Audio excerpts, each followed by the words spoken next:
Merhabalar arkadaşlar. Lezzeti Tezgah YouTube kanalıma hoş geldiniz. Bugün farklı bir video ile birlikteyiz. Grundig BL 4781 rendeli 1000 watt el blender setinin kutu açılımını yapacağız. Hepsi burada.com'dan aldım. Bana da daha yeni geldi. Ben de sizlerle beraber açıp kontrol edeceğim. Daha önce hiç kullanmamıştım. O zaman beraber kutuyu açalım. Bakalım içinde neler varmış.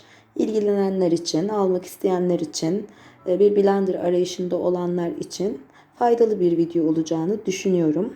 Üretici firmasının Arçelik olduğu Grundig markası 1,5 litre kapasiteli geniş doğrama haznesiyle pürüzsüz sonuçlar elde edebilirsiniz. İkili çırpma aksesuarı sayesinde krema, yumurta akı, mayonez ve daha fazlasını kolay bir şekilde hazırlayabilirsiniz yazıyor. Kutunun yan tarafını çevirdiğimde yine markaya ait bilgiler, modelin ismi. Benim aldığım renk antrasit olduğu için rengi yazıyor. Gücü yazıyor işte. Menşei Türkiye ve Arçelik'e ait bir ürün olduğu altında yazıyor. Kutunun diğer yanını çevirdiğimde 1000 watt motor gücü sayesinde yüksek performans, 1,5 litre kapasiteye sahip geniş doğrama haznesi, turbo fonksiyonu ile yüksek hızlara ulaşabilme, İki kanatlı bıçak sistemi sayesinde elde edilen pürüzsüz sonuçlar, parçalama, rendeleme, dilimleme ve karıştırma yeteneğine sahip paslanmaz çelik bıçaklar ile çok amaçlı kullanım. İkili çırpma aksesuarı sayesinde krema, yumurta akı, mayonez ve daha fazlasını çırpabilme, kaydırmaz taban tasarımı ile tezgah üzerinde güvenli kullanım, ölçü kabı sayesinde pratik parçalama ve çırpma işlemi yapabilme diye burada da yazıyor. Evet, artık kutu açılımına geçelim. İçerisinden çıkan aparatları beraber inceleyelim.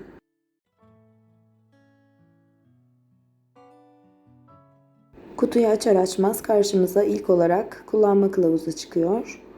Şöyle bakalım hızlıca. Yine Arçelik'in bir ürünü olduğu orada da belirtilmiş zaten. Kitapçığın içerisinde her zamanki gibi nasıl kullanılacağı, nelere dikkat edileceği, hangi fonksiyonu hangi parçalamada falan kullanılacağı yazıyor. İlk sayfalarda güvenlik ve kurulum var. İkinci sayfada kullanımı, hangi malzemeyi hangi miktarda, hangi işlem türüne göre kullanacağımız yazıyor. Burada anlatılmış karıştırma, çırpma, bunları nasıl kullanacağınız hepsi belirtilmiş. Parçalama aynı şekilde. Bu şekilde yani her kitapçığın içinde olan şeyler. Garanti konusunda dikkat edilmesi gereken şeyler var orada.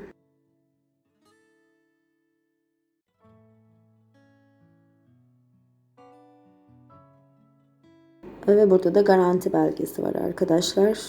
2 yıl gördüğünüz gibi garantili. Şunu belirtmek istiyorum ki kesinlikle reklam amaçlı bir video değil. Tamamen benim ihtiyacım olduğu için kendime aldığım ürünü sizlerle beraber belki görmek istersiniz. İnternetten alıyorsunuzdur benim gibi. Ve gerçekten YouTube'da tatmin edici bir videosunu bulamadım. O nedenle beraber açalım. İçinden neler çıkıyor görün istedim. İlk çıkan parça parçalayıcı ayak. Zaten blender setinde en fazla kullandığımız aparat budur. Daha önce Arzum ve Tefal kullandım. Tefal'den hiç memnun kalmadım. 1 yıl içerisinde hemen bozuldu. Arzum gene 3 yıl dayandı. Ama bütün aparatları bozuldu. En son parçalayıcı ayağının da bozulmasıyla yeni bir blender seti alma ihtiyacı duyduk.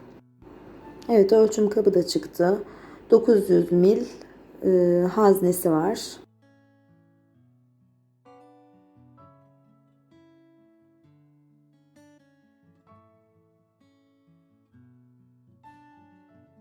Bunlar da çırpma telleri. Ben tabi videoyu yüklemeden önce hepsini denedim. Hız kademe sayısı 3 olduğu için bu hoşuma gitti. Çünkü bazen kek falan çırptığımız zaman blender çok hızlı çırpıyor. İstemiyoruz bazen çok hızlı çırpmasını. Bu öyle değil. Düşükten yükseğe doğru gidiyor. Mesela ben Arzum kullanırken turbosu da aynı seviyedeydi neredeyse. Normali de aynı seviyedeydi. Evet, içinden gövdesi de çıktı. Yani turbosu altta, üstünde de iki kademesi var gördüğünüz gibi. Biri düşük, biri yüksek. Bu benim için çok güzel oldu. Dediğim gibi diğer kullandığım blenderlarda böyle değildi. İki kademesi vardı ve ikisi de sanki çok yüksekti. Kullandıktan sonra zaten mutfakta yemek yaparken de görürsünüz elimde. Ağırlığı da iyi, yani fena değil.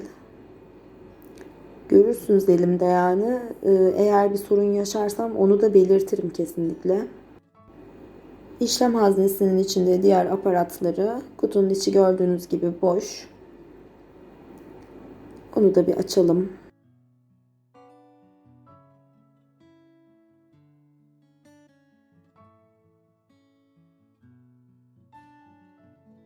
Haznesi plastik arkadaşlar, cam değil.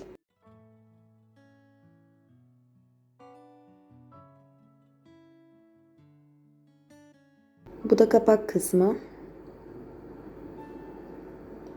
İçinden çıkan iticileri.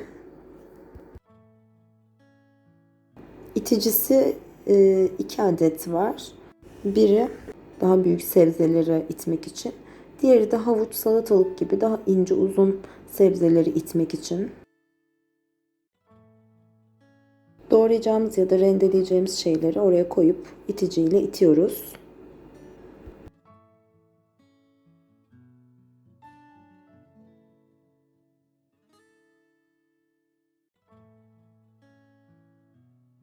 Bu elimde gördüğünüzde uzun sebzeleri itmek için kullanılan itici.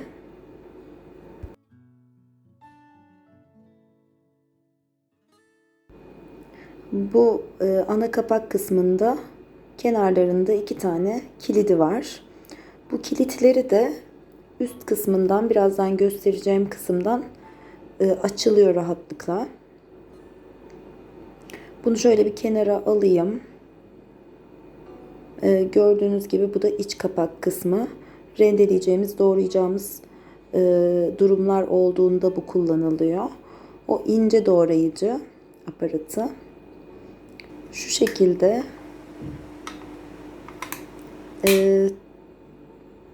gayet rahatlıkla çıkarıp takabilirsiniz.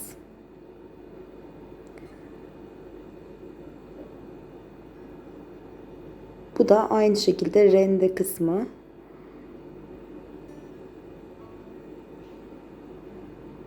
Doğrayıcıyı çıkarıp rendeyi yerleştiriyorsunuz. Rende yapacağınız zaman bunu kullanıyorsunuz. Tekrar şöyle göstereyim. Alttan parmaklarımızla biraz baskı uyguladıktan sonra rahatlıkla çıkıyor.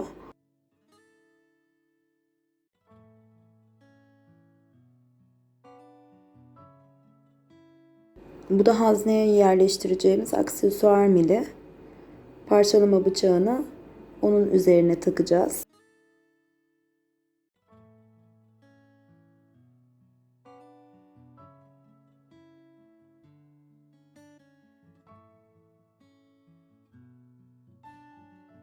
Bu elimde gördüğünüz şey de çırpma teli tutucusu. Bu olmadan çırpma tellerini kullanamıyoruz.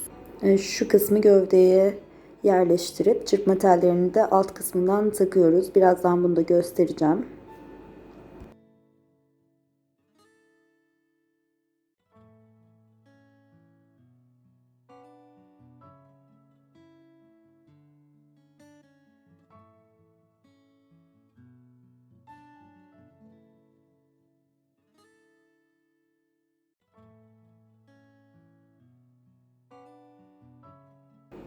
Evet, ben çırpma tellerini taktım.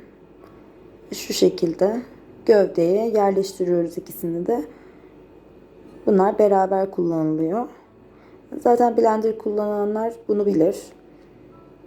Bu her blenderın içinde çıkan bir şey. Bu şekilde çekerek çıkarıyorsunuz. Takarken de kilitlenerek takılıyor. Ama çekerek rahatlıkla çıkarabiliyorsunuz.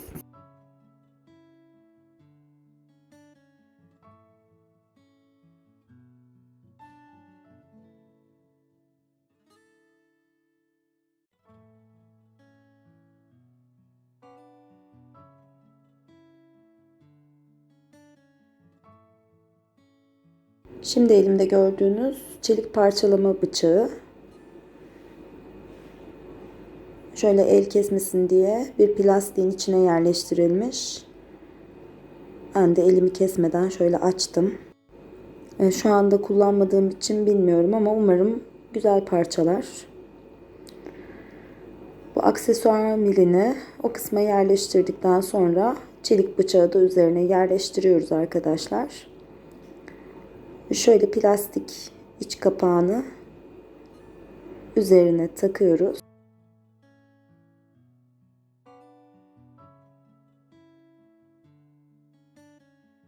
Daha sonra da dış kapağı onun üzerine yerleştiriyoruz.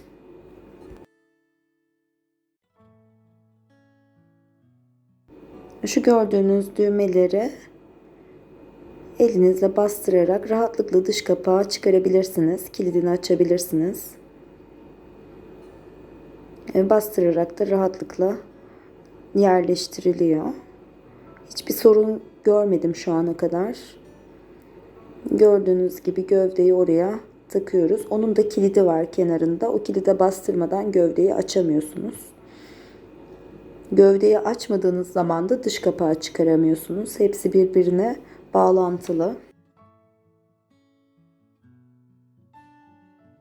Kablo uzunluğu da bir blender'a göre yeterli bence. Sanırım 1 metre.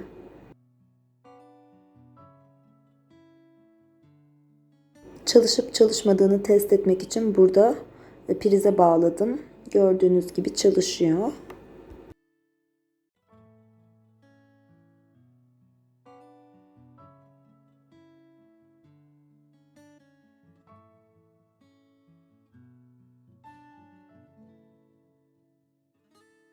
Rende aparatlarının kullanımında parçalayıcı bıçağa ihtiyacımız olmadığı için onu çıkardım.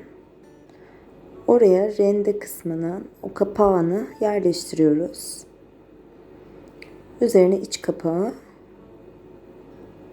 ve sonra dış kapağı da kapatıyoruz. Elimizle bastırıyoruz. Gövde kısmını da oraya yerleştirip kilitlendiğinden emin olduktan sonra rende kısmını da çalıştırıyoruz. Şöyle sizlere çalışmasını da göstermek istedim.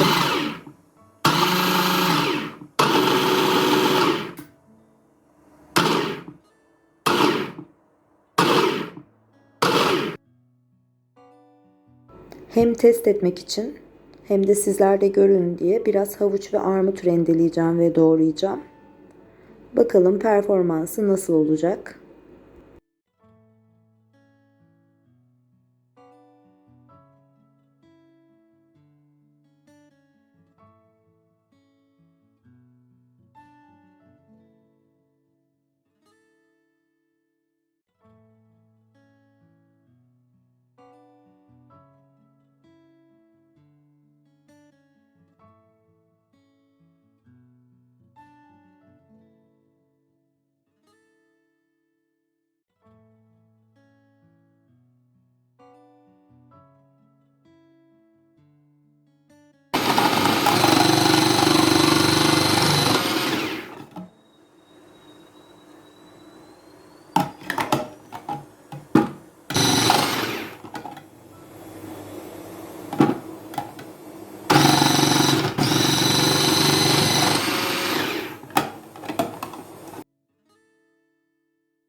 Havucu rendeleme işlemi bitti. Ben beğendim rendesini. Şöyle siz de bakın. Bence gayet başarılı. Şöyle yakından da göstereyim.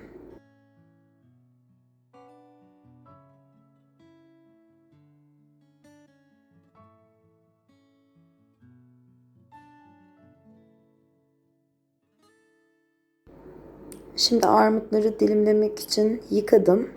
Rende kısmını çıkarıp ince doğrayıcı kısmını takacağım.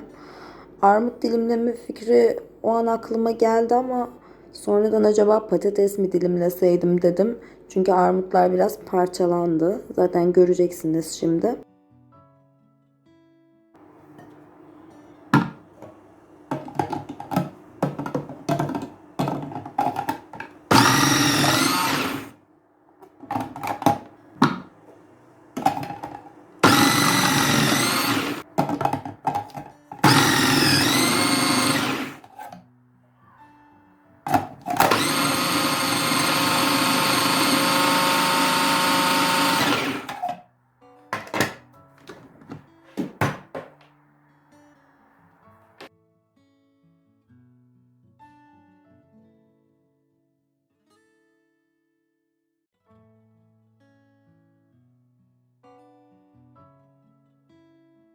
Bakın kapağı açtığımda orada doğranmamış armutlar da vardı. Havucu da rendelerken yine incecik bir havuç kalmıştı orada. Olsun, o benim için sıkıntı değil. Bilmiyorum sizin için sıkıntı olur mu? Yani çok ince dilimlemiş bir armutu bu şekilde nasıl yiyebiliriz ki? Ancak armut salatası yaparsak bu şekilde yiyebiliriz. Ne yapıyormuşuz yani? Bu doğrayıcıda armut doğramıyormuşuz arkadaşlar. Bunu anladık. Gördüğünüz gibi paramparça olmuş armutlar. Evet arkadaşlar, benim söyleyeceklerim bu kadardı. Videomun sonuna geldim. Umarım faydalı bir video olmuştur. Alacak olanlara, blender arayışı içinde olanlara yardımcı olabilmişimdir. Aklınıza takılan sorular olursa yorum kısmına bırakın. Mutlaka dönüş yaparım. Videomu beğendiyseniz beğen butonuna tıklamayı unutmayın. Hala abone değilseniz lütfen abone olmayı unutmayın. Bir sonraki videomda görüşmek üzere. Kendinize çok iyi bakın. Hoşça kalın.